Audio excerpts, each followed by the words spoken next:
Assalaamu calaykum waraxmatullaahi wabarakaatuh. Waan ku salaamay daawade. Waxaan kula wadaagi doonaa 5 arrimood oo Nebigu inoo dardaarmay faafintooda iyo ku dhaqankooda.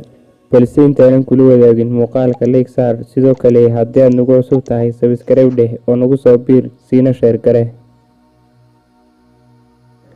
Arrinka koowaad, Nebigu sallallahu calayhi wasallam wuxuu yidhi, wixii Ilaahay kuu diiday ka fogow kana dheerow. Haddaad sidaa yeesho waxaad noqonaysaa kan ugu wanaagsan xagga cibaadada.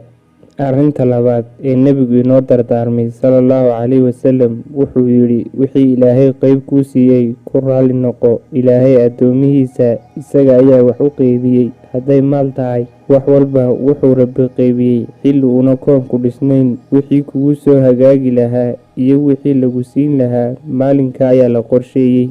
Sidaasi daraaddeed ku raali noqo wixii Alle qayb kuu siiyey. Qodobka saddexaad ee Nebigu inoo dardaarmay sallallahu calayhi wasallam wuxuu yidhi, deriskaaga wanaag u samee, muumin baad noqone. Haddaba sideed wanaag ugu samayn? Wixii dhibaya ka reeb, wixii wanaagana far gaadhsiina.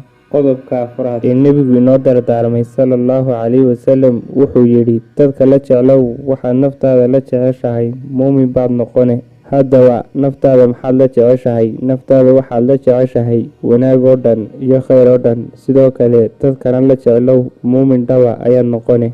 Qodobka shanaad ee ugu dambeeya wuxuu yidhi Nebigu sallallahu calayhi wasallam, ha badin qosolka, maxaa yeelay qosolka faraha badani qalbiga ayuu dilaa. Haddaba qosolka xad-dhaafka ah iyo dhoolla caddayntu way kala duwan yihiin, oo dhoolla caddaynta ajar baaba laga helaa. Waana kii Nebigu lahaa sallallahu calayhi wasallam, walaalkaa markaad iska hor timaadaan inaad weji furfuran iyo dhoolla caddayn ku qaabishaa waa sadaqo.